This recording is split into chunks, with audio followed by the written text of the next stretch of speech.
penetapan dari Mega itu sudah keluar lah, putusan dari Mega itu sudah keluar di 1 Desember. Nah, setelah itu sampai akhir Desember itu terjadi turbulensi gitu ya. Nah, 1 Desember ini sebetulnya penetapan untuk memecat Jokowi itu sudah disaksikan oleh senior-senior PDIP. Nah, Hasto diminta untuk mencari tanggal dan mengumumkan kapan Jokowi akan dipecat.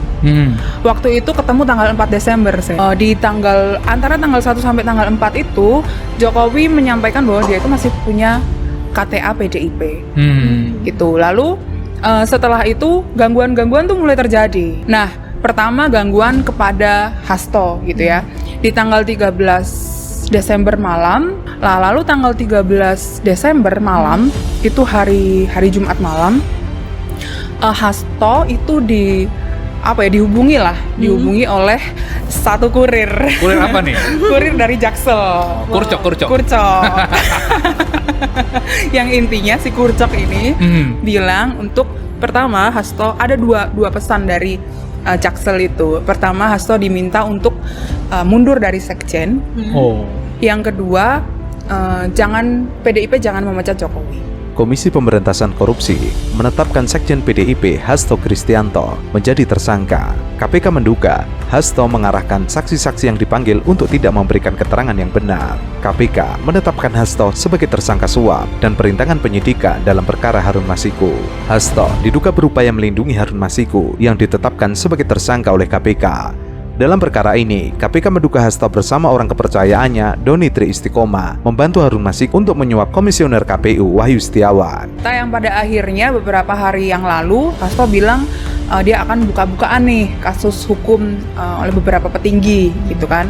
Nah, itu sudah diinventarisasi sebetulnya di hari Minggu yang itu. Di Bali itu ya. Sebelum penetapan tersangkanya Hasto. Gitu. Menarik tuh ya kalau saling buka gitu. Iya, harusnya gitu aja ya, saling buka-bukaan kan. Nah, hari Seninnya Hasto menyampaikan kepada Mega soal saya diancam gitu dengan beberapa kasus hukum termasuk Harun Masiku dan kasus hukum yang lain gitu. Kemudian Hasto bilang dia ingin mundur gitu karena ada Kurcok tadi yang bilang Hasto akan tersangka. Ya, dan dia diminta mundur dalam waktu 1 kali 24 jam Sen. Waktu itu di hari Jumat itu. Ini 13 Desember ini itu. mirip-mirip Erlangga Hartarto yang menaikkan mundur sebagai ketua umum Golkar ya. Betul, tapi waktu itu Hasto bilang dia sedang Covid, makanya dia minta mundur waktunya untuk konsolidasi dulu gitu. Partai Demokrasi Indonesia Perjuangan siap melakukan perlawanan usai Komisi Pemberantasan Korupsi menetapkan Hasto Kristianto sebagai tersangka dalam kasus suap yang dilakukan Harun Masiku.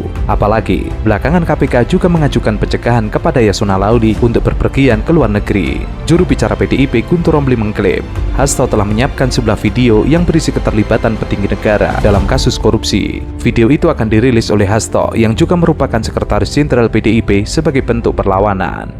Jadi ada jeda waktu untuk konsolidasi sebetulnya. Jadi di Bali itu dia sudah menyampaikan, sebetulnya Hasto juga sudah menyampaikan beberapa kali bahwa dia mau mundur sebagai sekjen, termasuk kepada Bambang Pacul. Dia menyampaikan bahwa dia akan mundur sebagai sekjen dan dia menitip pesan kepada Jakarta Selatan dan kepada Solo bahwa dia siap mundur sebagai sekjen gitu, karena memang keinginan ya dia mendengar, atau internal PDIP yang kita terima informasinya ya Sen, itu mendengar bahwa orang-orang dekat di lingkaran Jokowi dan Jokowi itu ingin Hasto ini mundur sebagai sekjen ya, karena terlalu frontal, terlalu fight ya. Betul, di PDIP itu memang terbelah dua gitu.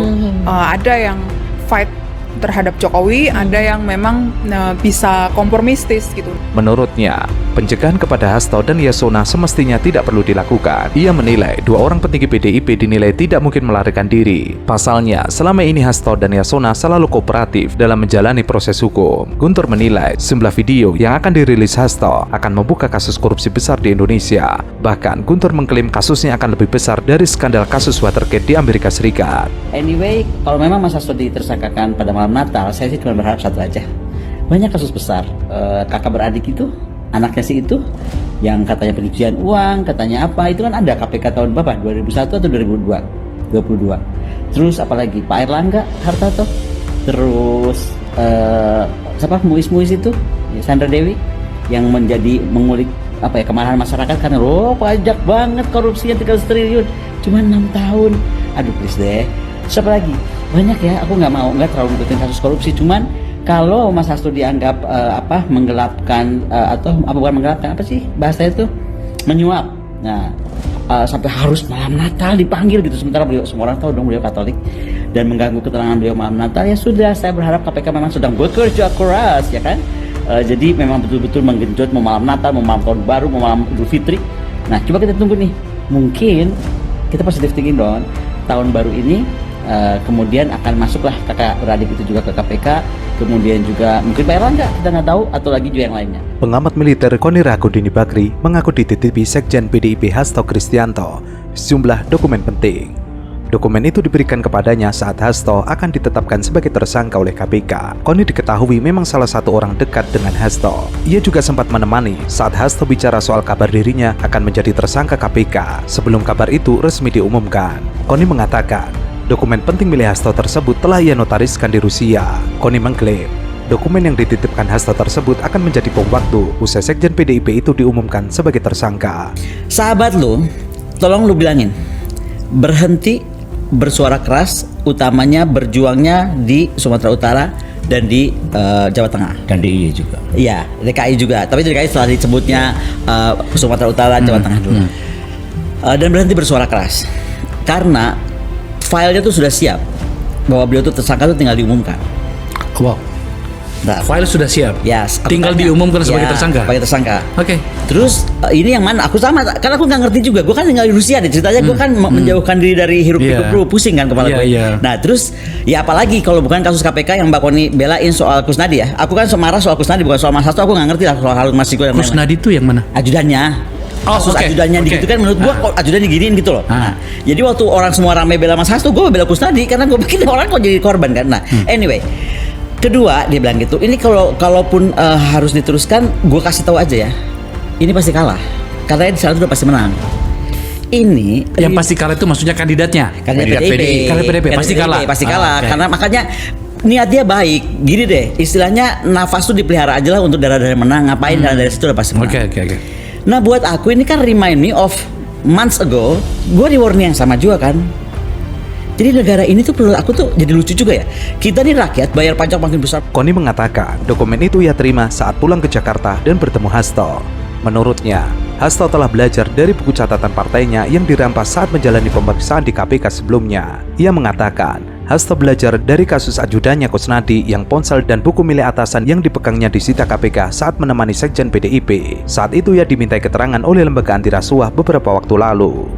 Terakhir, tentang Mas Hasto, nggak tahu ya belajar pengalaman dari Pak Kusnadi yang tiba-tiba ada yang direbut apalah dari handphone atau buku catatan PDIP atau apapun. Saya cuma ngasih tahu aja sebagai sahabatnya, pada saat saya pulang ke Jakarta banyak dokumen penting sudah saya amankan. Jadi yang takut dokumennya bisa dihilangkan dan bagaimana lah gitu, udah saya amankan di Rusia. Jadi pada saat saya pulang ke Indonesia, saya dititipi beberapa dokumen penting dan sudah saya amankan dan saya sudah notariskan di Rusia ini. Ya bisa saja itu jadi bom waktu, kita lihat aja. Sebagai sahabat saya hanya membantu Mas Hasto sebatas yang saya mampu, dan tetap aja ya buat saya Indonesia itu tanah air saya. Saya itu rakyat bukan siapa-siapa dan saya nggak terima aja. Banyak hal yang saya bilang betul-betul semacam ada desain gitu ya. Kalau saya boleh ngomong toh, saya yang kasih tahu di Akbar Faisal bahwa saya sudah di warning, Mas Hasto kalau terlalu keras akan di KPK-kan. Omongan saya nggak salah kan? Meskipun para cacing cau bilang Bukon itu tukang fitnah, Bukon itu tukang gosip. Bener nggak tapi yang saya ngomong? Sih, jadi gitu ya kawan-kawan.